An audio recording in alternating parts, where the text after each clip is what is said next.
नमस्ते बिहार, मैं हूं आपके साथ विभा उपाध्याय और इस वक्त बड़ी खबर। बिहार में देश तोड़ने की साजिश रची जा रही है। पीएफआई और एसडीपीआई की आड़ में बिहार के कट्टरपंथी देश को इस्लामिक स्टेट बनाने का प्लान बना रहे हैं। ऐसे में संदिग्ध आतंकियों के खिलाफ जांच एजेंसियां कार्रवाई कर रही हैं, लेकिन आरजेडी इनके समर्थन में उतर आई है। जगदानंद सिंह के बयान पर बीजेपी ने अब पलटवार किया और कहा कि राष्ट्रद्रोहियों की वकालत करने वालों पर राष्ट्रद्रोह का मुकदमा होना चाहिए। राष्ट्रद्रोहियों की वकालत करने वालों पर राष्ट्रद्रोह का मुकदमा होना चाहिए।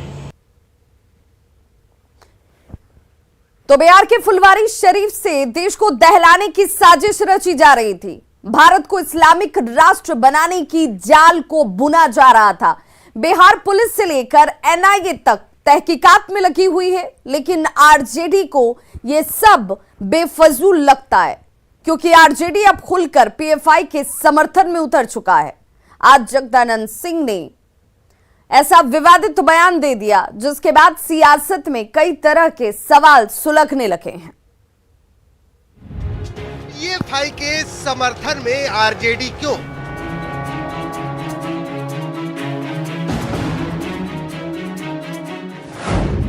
संदिग्ध आतंकियों से आरजेडी को हमदर्दी क्यों? पीएफआई की तुलना आरएसएस से क्यों? ये तमाम सवालात इसलिए क्योंकि आरजेडी के प्रदेश अध्यक्ष जगदानंद सिंह फुलवारी शरीफ टेरर मॉड्यूल से चर्चा में आए पीएफआई के समर्थन में खुलकर उतर आए हैं। जरा सुनिए पीएफआई और संदिग्ध आतंकियों से हमदर्दी रखने वाली आरजेडी के प्रदेश अध्यक्ष का वो विवादित बयान। पाकिस्तान से इनके टेलीफोन की बात होती है। पाकिस्तान में तो लोगों के रिश्तेदार हैं, जो यहाँ से गए वो भारत के लोग थे। तो अपने रिश्तेदारों से बात करना मतलब राष्ट्र विरोध है क्या? ये तो बताना चाहिए कौन सा वह क्रिया, कौन सा वह काम जिसके द्वारा ये साबित होता है कि टेलीफोन पर बात की गई, जो भारत की सुरक्षा के लिए खतरा है। और जब जब भारत की सुरक्षा के लिए खतरनाक लोग पकड़े गए पाकिस्तान के एजेंट में, वो सभी आरएसएस और हिंदू लोग थे। ये जो कर रहे हैं हम सब इसको स्वीकार नहीं कर रहे हैं। फुलवारी शरीफ से अगले 25 सालों में यानी 2047 तक भारत को इस्लामिक देश बनाने की साजिश चल रही थी। पाकिस्तान, बांग्लादेश और यमन तक साजिश के तार जुड़े हुए हैं। अब तो एनआईए ने भी इस मामले को टेक ओवर कर लिया है। लेकिन ये सब कुछ आरजेडी के लिए मायने नहीं रखता। जगदानंद सिंह के बिना सिर पैर वाले बयान पर अब सियासत गर्म हो चली है। बयानों का प्रहार भी जारी है। जगता बाबू क्या है? वो हिंदू नहीं हैं, वो रिटायर हो चुके हैं। उनका मानसिक संतुलन इस समय ठीक नहीं है। अवस्था के साथ किसी के साथ हो सकता है। तो तेजस्वी यादव जी को पार्टी आगे चलाना है तो ऐसे व्यक्ति को कम से कम अध्यक्ष के पद से मुक्त कर देना चाहिए। महत्वपूर्ण घटनाक्रम जो राष्ट्रीय सुरक्षा से जुड़ा हुआ था, उसका पटना पुलिस ने उद्भेदन किया। और ये देश की राष्ट्रीय सुरक्षा से जुड़ा हुआ ऐसा मसला जिसमें केंद्रीय एजेंसी का भी बाद में सहयोग लिया गया, तो स्वाभाविक ऐसे सवाल को राजनीति के नजरिए से देखना, जो राष्ट्रीय सुरक्षा से जुड़ा हुआ सवाल है। और बिहार में जो हमारी कार्य प्रणाली रही है, न कोई किसी समुदाय को टारगेट कर सकता है, न कोई किसी को परेशान कर सकता है, लेकिन कानून के नजरिए में जो अपराध है वह अपराध होता है। जगदानंद सिंह को पीएफआई के समर्थन में उतरने से पहले फुलवारी शरीफ कांड में पकड़े गए इन 4 संदिग्ध आतंकियों को गौर से देख लेना चाहिए।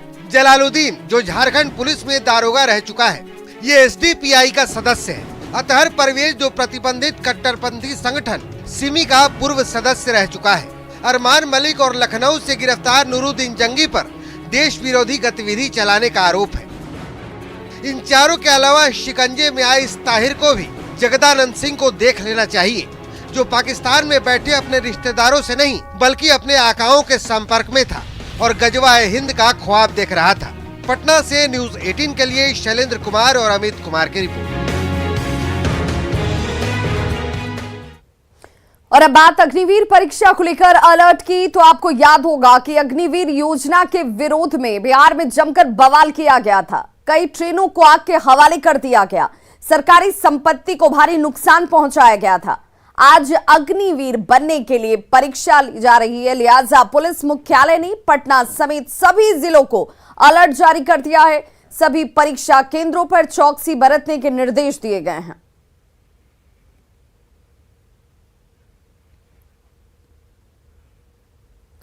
फुलवारी शरीफ टेरर मामले में बड़े बड़े खुलासे तो हो ही रहे हैं। अब आईबी ने 8 जिलों को लेकर जो अलर्ट जारी किया है वो बेहद खतरनाक साजिश की तरफ इशारा कर रहा है। बिहार की शांति से साजिश, आईबी ने 8 जिलों को किया अलर्ट। जुमे की नमाज के बाद बिहार को जलाने की साजिश। बिहार की धरती से खतरनाक साजिश रची जा रही थी। भारत को इस्लामिक राष्ट्र बनाने से लेकर पाकिस्तान, बांग्लादेश, यमन और दोहा तक नफरत का जाल बुना जा रहा था। लेकिन अब इस मामले में आईबी की ओर से जो अलर्ट जारी किया गया है वो और भी खतरनाक है। आईबी के अलर्ट के मुताबिक बिहार में शुक्रवार की नमाज के बाद कानून व्यवस्था बिगाड़ने की साजिश है। कट्टरपंथियों की तरफ से ये साजिश रची गई है। खासकर उत्तर बिहार के 7 से 8 जिलों के लिए पूरा प्लान तैयार किया गया है। किशनगंज, अररिया, पूर्णिया, कटिहार, दरभंगा, मुजफ्फरपुर, सीतामढ़ी में माहौल बिगाड़ने की साजिश रची गई है। दंगा भड़काने के लिए नुपुर शर्मा के बयान को आधार बनाने की आशंका जताई गई है। शुक्रवार की नमाज के बाद उपद्रव फैलाने की साजिश हो सकती है। आईबी ने इसे लेकर अलर्ट जारी किया है। जो अलर्ट जारी किया गया है उसमें खासकर उत्तर बिहार के जो 7-8 जिले हैं उनको लेकर ज्यादा सतर्कता बरतने की हिदायत दी गई है। आईबी ने यह सलाह दी है कि उत्तर बिहार के जो जिले हैं जैसे किशनगंज है, पूर्णिया है, कटिहार है, दरभंगा है, अररिया है, सीतामढ़ी हो या फिर मुजफ्फरपुर, ऐसे जिलों में लॉ एंड ऑर्डर बिगाड़ने की साजिश रची जा सकती है। जाहिर है आतंक की आग से बिहार को झुलसाने की साजिश रची गई है। इसी महीने यानी जुलाई में ही पीएफआई के बैनर तले पटना के एसके मेमोरियल हॉल में बड़ा सम्मेलन भी होने वाला था, जिसमें बिहार, झारखंड, पश्चिम बंगाल, तमिलनाडु और केरल से 1000 लोगों के आने की संभावना थी। पूछताछ में गिरफ्तार संदिग्ध आतंकी अतहर और अरमान ने पुलिस को बताया है कि सम्मेलन में शामिल होने के लिए लोगों को मैसेज भी भेजा जा रहा था। पटना से न्यूज़ 18 के लिए संजय कुमार की रिपोर्ट। तो जाहिर है कि अगले शुक्रवार तक बिहार में सावधान रहने की जरूरत है, क्योंकि आज अग्निवीरों की पहली परीक्षा है और गड़बड़ी को देखते हुए पुलिस मुख्यालय ने अलर्ट जारी किया हुआ है। वहीं अगले जुम्मे की नमाज के बाद बवाल की आशंका जाहिर करते हुए आईबी ने यह अलर्ट जारी किया है। आईबी ने 8 जिलों में गड़बड़ी की आशंका जाहिर की है, जिसे देखते हुए आईबी ने अलर्ट जारी किया। ये 2 तस्वीरें आपके टीवी स्क्रीन पर, जहां पर सावधान और अलर्ट होने की जरूरत है। जाहिर तौर पर आपको उन असामाजिक तत्वों की करतूत को पहचानने की भी जरूरत है जो बिहार की शांति में खलल डाल सकते हैं।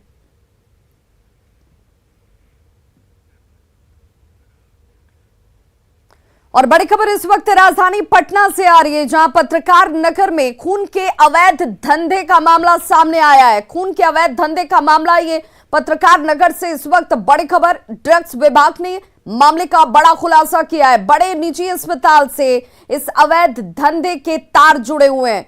अस्पताल के कर्मी भी अवैध धंधे में शामिल है। ड्रग्स विभाग ने अलग से अब इस जांच को लेकर टीम गठित की है। निजी अस्पताल के ब्लड बैंक का कर्मचारी संतोष कुमार, और अब पुलिस ने संतोष कुमार को गिरफ्तार भी कर लिया है। घर के देखिए, ये वो घर है जहां से 44 बैग ब्लड बरामद की जाती है। अब आप अंदाजा लगाइए कि घर से ब्लड के 44 बैग बरामद हो रहे हैं। मामले की जांच के बाद ड्रग इंस्पेक्टर के बयान पर पत्रकार नगर थाने में मामला दर्ज कर लिया गया है। कोतवाली पुलिस ने मंदिर में लॉकेट काटने वाले गिरोह का भंडाफोड़ भी किया था, और उसी गिरोह के सदस्य के घर में जब पुलिस छापेमारी करने के लिए पहुंची तो अवैध खून के कारोबार का खुलासा हो जाता है। मामले के बाद आरोपी से गहन पूछताछ पुलिस करने वाली और एक बड़े संगठित गिरोह का नाम भी बताया जा रहा है, जो अब तक की जानकारी में सामने आया है। उस गिरोह तक भी पहुंचने की कोशिश इस वक्त की जाती हुई। बिहार में जीविका दीदियों को सरकार एक और रोजगार का बड़ा अवसर देने जा रही है। अब अस्पताल के मरीजों और चिकित्सकों का पोशाक भी जीविका दीदी ही तैयार करेंगी। राज्य में पायलट प्रोजेक्ट की शुरुआत भोजपुर के कोइलवर से शुरू हो रही है, जहां जीविका दीदियों को बतौर सिलाई कढ़ाई से लेकर पैकेजिंग तक की ट्रेनिंग दी गई। कोइलवर के मानसिक आरोग्यशाला से ही पायलट प्रोजेक्ट की शुरुआत अगले 15 दिनों में होने वाली है, जिसकी तैयारियों में जीविका दीदी जुट चुकी हैं। जायजा लिया हमारे संवाददाता रजनीश कुमार ने। समाज सुधार अभियान में भागीदारी निभाने वाली जीविका दीदी अब सरकारी अस्पताल के मरीजों और डॉक्टरों के लिए पोशाक तैयार करेंगी, जिसको लेकर जीविका दीदियों का चयन हो गया है। तो पायलट प्रोजेक्ट की शुरुआत भी भोजपुर जिले से हो रही है। तो भोजपुर के कोइलवर मानसिक रोग अस्पताल में इस वक्त सभी जीविका दीदी मौजूद हैं, जिनका चयन किया गया है। जो ट्रेनर हैं या फिर जो जीविका के मैनेजर हैं वो भी मौजूद हैं। तो बता दें आपको कि दीदी की रसोई में मिली सफलता के बाद अब सरकार ने ये फैसला लिया है कि जीविका दीदी अब पोशाक भी तैयार करेंगी। तो इससे पहले जो पोशाक तैयार होते थे उसको लेकर टेंडर जारी होता था और बड़ी बड़ी कंपनियां जो उसमें शामिल होती थी, लेकिन अब जीविका दीदी जो है सिलाई कढ़ाई के साथ साथ जो मरीज हैं उनकी एक तरह से समझिए कि सेवा कर पाएंगी। मैं दुर्गा देवी, घर बाग मझुआ, पंचायत मथुरापुर से हूँ। मैं समान जीविका के अध्यक्ष हूँ। मैं यही कहना चाहते हैं, नीतीश भैया से मैंने अनुरोध है कि मैं नीतीश भैया को कोटि कोटि प्रणाम करती हूँ और धन्यवाद देती हूँ। मैं जीविका दीदी लोग यही चाहते हैं कि नीतीश भैया और हम लोग के रोजगार दें। माननीय मुख्यमंत्री महोदय के द्वारा 9 अगस्त को इसका उद्घाटन होना है और हम लोग इसकी शुरुआत 5 अगस्त से ही प्रारंभ कर देंगे। और दीदियां जो ऑलरेडी ट्रेंड हैं स्टिचिंग में, उनके माध्यम से जो है हम लोग शुरुआत में 2 से 3 दिन जो है जो पोशाक का एक डिज़ाइन होता है उस अकॉर्डिंग पे हम लोग काम करवाएंगे। हमारे नीतीश भैया के तरफ से एक बहुत बड़ा परियोजना हमारे जीविका दीदी को मिला है। इसके लिए मैं नीतीश भैया को तहे दिल से प्रणाम करती हूँ, शुक्रिया करती हूँ। जो भी हमारे बेरोजगार दीदी थी, आज उनके लिए एक रोजगार मिला हुआ है। सब दीदी मिलकर हमारे कोइलवर ब्लॉक में कम से कम 60 से 100 दीदी जो हैं हमारे मानसिक हॉस्पिटल में मरीजों के लिए कपड़ा सिलाई करेंगी। हमारे नीतीश भैया ना औरत को सबको जागरूक किए, सब जीविका बनाए और औरत को जागरूक किए। पहला बात कि बिहार में शराबबंदी करवाएं। नीतीश भैया ना को कोटि कोटि हमारे तरफ से प्रणाम है। हम रसोइया का दीदी को काम दिए और सब दीदी को जागरूक किए। तो जीविका दीदियों ने साबित कर दिखाया है पहले भी, चाहे वो समाज सुधार अभियान में शराबबंदी की बात हो या फिर दहेज प्रथा या बाल विवाह, उसके साथ साथ दीदी की रसोई। फिर से एक बड़ा मौका मिला है कि अस्पताल के मरीजों और डॉक्टरों के लिए अब ये पोशाक तैयार करें। इसको लेकर ये लोग संकल्पित हैं और कह रही हैं फिर से हम साबित कर दिखाएंगे कि जीविका दीदियों में दम है। कैमरामैन दीपक के साथ रजनीश कुमार, न्यूज़ 18, कोइलवर, भोजपुर। और मानसून की बेरुखी की वजह से बिहार सूखे की तरफ बढ़ रहा है। खेतों में पानी नहीं है और किसान परेशान हैं। सबसे बड़ी चिंता की बात ये कि कई नदियां भी इस वक्त सूख गई हैं। ऐसे ही एक नदी जिसकी तस्वीर आप देख रहे हैं और ये है पुनपुन नदी। सावन के महीने में ये नदी सूख चुकी है और ये नदी नाले में तब्दील हो गई है। इस नदी के किनारे रहने वाले लोग कहते हैं कि ऐसी तस्वीर 1966 में देखने को मिली थी जब अकाल पड़ा था, और वैसी ही तस्वीर इस बार एक बार फिर से दिख रही है। जायजा लिया संवाददाता आनंद अमृतराज ने। ये जो आप तस्वीर देख रहे हैं ये पुनपुन नदी की तस्वीर है और ये वही पुनपुन नदी है जब हर मानसून के समय इस नदी की वजह से पटना पर बाढ़ का खतरा मंडराने लगता है। लेकिन सावन का महीना है और नदी छोटे से नाले में तब्दील हो गई है और नाला भी इससे बेहतर होता है कि कम से कम उसके पानी की धार कंटिन्यू बनी रहती है। लेकिन जो तस्वीर हम आपको दिखा रहे हैं ये पुनपुन नदी की तस्वीर है और ये तस्वीर देखकर साफ साफ अंदाजा लगाया जा सकता है कि बिहार में इस बार मानसून की बेरुखी की वजह से पूरा बिहार कैसे पानी की समस्या से जूझ रहा है। किसान परेशान है, नदियां सूख चुकी हैं और ये तस्वीर बहुत कुछ बड़ा इशारा करता है कि इस बार क्या कुछ बिहार में होने वाला है।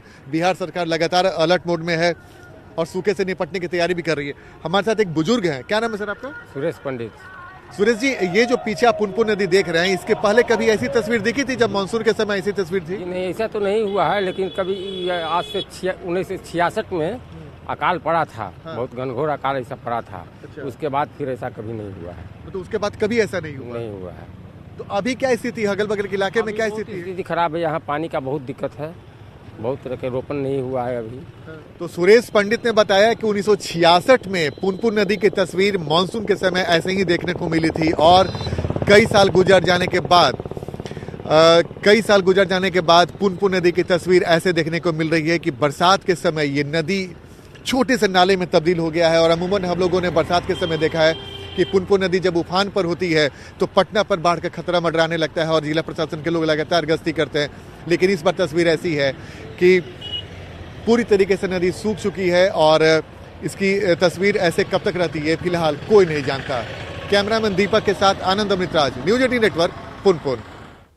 खबर सिवान से, जहां होमगार्ड के डीआईजी राजीव कुमार पहुंचे और होमगार्ड कार्यालय पहुंचते ही वे सीधे डीएसपी चैम्बर चले गए। डीएसपी ने डीआईजी के लिए गार्ड ऑफ ऑनर की तैयारी कराई थी, लेकिन साहब बिना गार्ड ऑफ ऑनर लिए सीधे ऑफिस चले गए।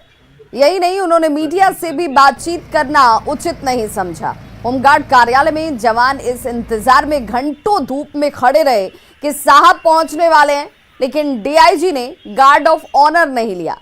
सवाल यह है कि डीआईजी को गार्ड ऑफ ऑनर लेने में आखिर तकलीफ क्या थी?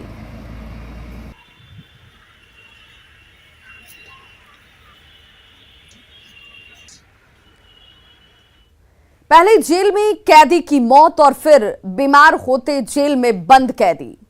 अब जेल में बंद एक कैदी के खुलासे से मधेपुरा जेल प्रबंधन पर सवाल उठाए हैं।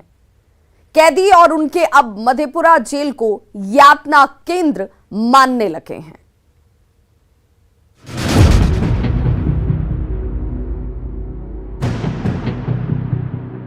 जेल में समस्या है। जेल में जितना जनसंख्या के मतलब कि रहे के चाहे उससे 400 गुना ज्यादा है। 200 कैदी के जगह 800 850 कैदी भए जाए।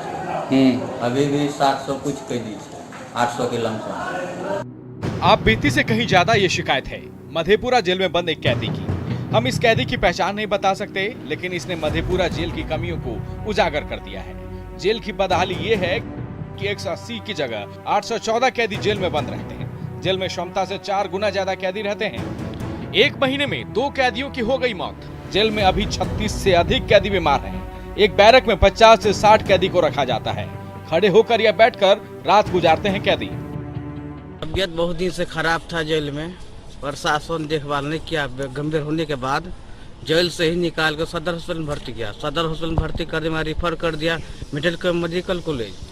जेल में बंद कैदी के खुलासे और जेल प्रबंधन की लापरवाही से जिस कैदी की मौत हुई है, उनके परिजनों के आरोप से खलबली मची है।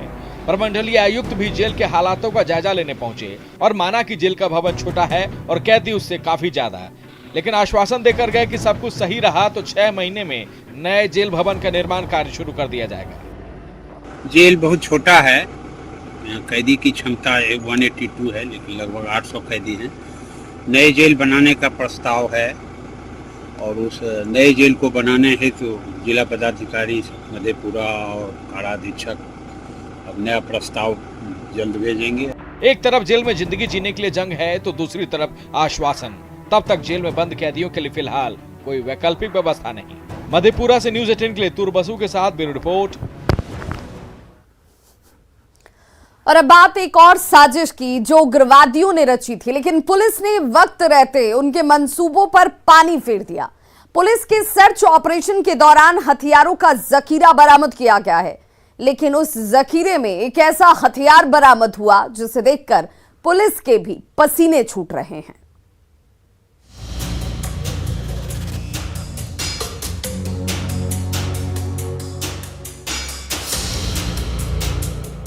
नक्सलियों के पास से बरामद ऐसे हथियार और कारतूस तो आपने बहुत देखे होंगे, लेकिन तबाही के इस जखीरे में इस तरह का असलहा आपने शायद ही कभी देखा होगा। ये कोई मामूली हथियार नहीं, बल्कि 40 mm का 30 HE ग्रेनेड है। ये वो खतरनाक ग्रेनेड है जिसमें पिन का इस्तेमाल नहीं होता है और इन्हें हाथों से फेंकने की बजाय अंडर बैरल ग्रेनेड लॉन्चर से टारगेट किया जाता है। इससे बड़ी तबाही मचाई जा सकती है। इस तरह का ग्रेनेड झारखंड में पहली बार किसी उग्रवादी संगठन के पास से बरामद किया गया है, जिसे देखकर पुलिस के भी पसीने छूट रहे हैं। मैं विशेष रूप से बताना चाहूँगा कि इस बार हमें ये 40 mm HE ग्रेनेड मिला है, जो झारखंड पुलिस के द्वारा पहली बार रिकवर किया गया है।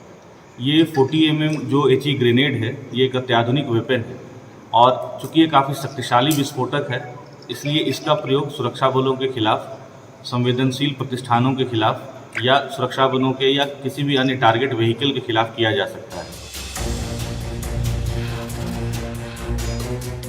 सिर्फ ग्रेनेड ही नहीं बल्कि 7,322 कारतूस, एक देसी पिस्टल, 8 वॉकी टॉकी समेत काफी संख्या में खोखा और दूसरी चीजें बरामद की गई हैं। हथियारों का ये जखीरा लातेहार पुलिस ने प्रतिबंधित उग्रवादी संगठन TSPC के सक्रिय उग्रवादी आदेश गंझू की निशानदेही पर बरामद किया है। दरअसल JMM के बालूमाथ प्रखंड अध्यक्ष दिलशेर खान की हत्या के बाद SIT और ATS की टीम लगातार इस क्षेत्र में छापेमारी अभियान चला रही थी। इसी क्रम में ये बड़ी कामयाबी हाथ लगी है। रांची से न्यूज़ 18 के लिए ओम प्रकाश की रिपोर्ट।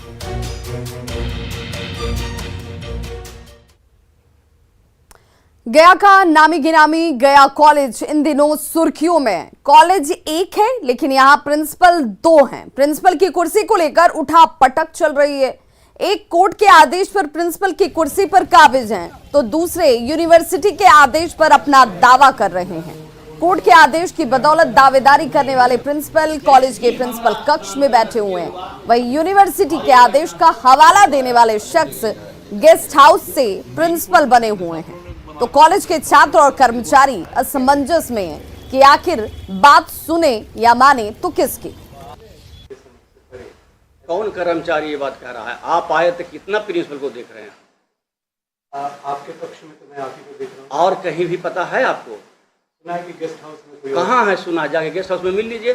न्याय माननीय उच्च न्यायालय कर सकती है और मैं वहाँ गया तो वहाँ से मुझे न्याय मिला भी और मेरा न्याय मिला कि मेरा स्टे हुआ।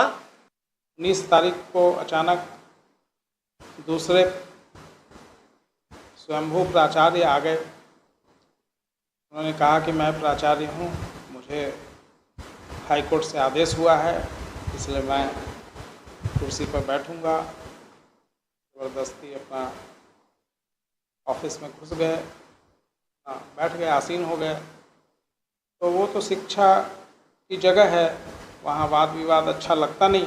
प्रिंसिपल कौन? अभी तो दीपक कुमार जी हैं। हाई कोर्ट के आदेश लेकर कोई और बैठे हुए? हाई कोर्ट के आदेश पे दिनेश बाबू कार्यालय में जमे बैठे हुए हैं और दीपक बाबू अपने रेजिडेंस उनको मिला हुआ है, यहाँ से रहने का जगह वहीं पर है, गेस्ट हाउस में। एक गेस्ट हाउस से ऑफिस चला रहे हैं और एक ऑफिस से चला रहे हैं। आप लोग किनके अधीन हैं? हम लोग दीपक कुमार जी के हैं। बड़ी खबर इस वक्त गोपालगंज से आ रही है, जहां 4 दिनों से लापता युवक की हत्या कर दी गई है। मांझागढ़ रेलवे स्टेशन के पास शव की बरामदगी की गई है। 4 दिनों से युवक लापता था, जिसकी हत्या कर दी गई है। स्टेशन के पास से शव की बरामदगी हुई है। मौजे कोयनी का रहने वाला था रवि महतो। गांव के सैफ अली और इंदू देवान पर हत्या का आरोप लग रहा है। घटना के बाद गांव में 2 पक्षों के बीच तनाव का माहौल इस वक्त, जहां पर युवक की हत्या के बाद अब 2 पक्ष के लोग आमने सामने आ गए हैं। तो 4 दिनों से लापता युवक की हत्या कर दी गई है। मांझागढ़ रेलवे स्टेशन के पास से शव की बरामदगी की गई है। पूर्वी चंपारण की सुगौली में न्यूज 18 की खबर पर स्वास्थ्य विभाग की नींद खुली है। दरअसल न्यूज 18 ने सुगौली PSC के OPD में डॉक्टर की अनुपस्थिति में उनके टेबल पर कुत्ते के आराम फरमाने की तस्वीरें दिखाई थी, जिसके बाद स्वास्थ्य विभाग के कान खड़े हो जाते हैं। राज्य स्वास्थ्य विभाग और पूर्वी चंपारण के DM के निर्देश पर स्वास्थ्य विभाग के अधिकारी सुगौली PSC पहुंचे और अस्पताल का निरीक्षण कर लिया। निरीक्षण के दौरान अस्पताल परिसर का मुआयना किया गया और साथ ही कार्यालय के कागजातों की जांच भी की गई। ओपीडी के रजिस्टर का फोटो भी लिया गया। उसी के जांच करने के लिए आया है कि बहुत ही गंभीर विषय है ये, क्योंकि ओपीडी है, ओपीडी में कुत्ता का बैठता है, टेबल बैठा हुआ दिखलाया गया है। कुछ कुत्ता नीचे भी देखा है घूम रहा हुआ है। तो इसका दो बात स्पष्ट होती है, या तो उसकी ड्यूटी पर डॉक्टर थे नहीं, या डिजर्टेड लोग के हॉस्पिटल इसी तरह खुला पड़ा हुआ है ये, है ना। लेकिन वस्तु उसी की जाँच करने के लिए आया था। एक्चुअली डॉक्टर ड्यूटी पर थे कि नहीं कुछ समझ। देखिए, इसका मुख्य कारण है पीछे की ओर, हॉस्पिटल के पीछे की ओर खुला हुआ 4 दीवारें, जिसमें हमारे हॉस्पिटल के मुख्य द्वार पर 2 गेट हैं, जहां हमारा गार्ड हमेशा मौजूद रहता है। पीछे का हॉस्पिटल के पीछे 4 दीवारी जो है वो खुला रहता है, जिसमें आवारा पशुओं का आने जाने का सबसे आसान रास्ता है। पूर्वी सिंहभूम पुलिस ने जमशेदपुर पुलिस लाइन में हुए सनसनीखेज ट्रिपल मर्डर का खुलासा कर दिया। हत्याकांड के आरोप में पूर्व एसएसपी के निजी ड्राइवर रामचंद्र जामुदा को गिरफ्तार कर लिया गया है। दरअसल गोलमुरी के पुलिस लाइन के फ्लैट नंबर 21 में महिला सिपाही सविता महतो, बेटी गीता और मां लखिया मुर्मू की धारदार हथियार से हत्या कर दी गई थी। दरअसल महिला सिपाही सविता और ड्राइवर रामचंद्र जामुदा के बीच सालों से प्रेम संबंध था, पर बेवफाई को लेकर रामचंद्र और सविता के बीच अनबन हो गई। बात बढ़ी तो रामचंद्र ने सविता पर हमला कर दिया। बचाने गई बेटी और मां की भी इस शख्स ने जान ले ली। महिला को एक जो गियर लीवर होता है, एक लोहे का रड है छोटा सा, उससे वार करके उसको घायल कर दिया जाता है। जब महिला चिल्लाती है तो उसकी बेटी आती है। अपने आप को बचाने और कोई ना जाने की ये घटना हम कर रहे हैं, इसके लिए बेटी के ऊपर भी वार किया जाता है। और सिमिलरली जब उनकी बूढ़ी माताजी बचाने आती है, उनके ऊपर भी वार। तो खबरों का सिलसिला लगातार जारी है। आप देखते रहिए न्यूज़ 18 बिहार झारखंड। यहां खबरों का सिलसिला कभी नहीं थमता।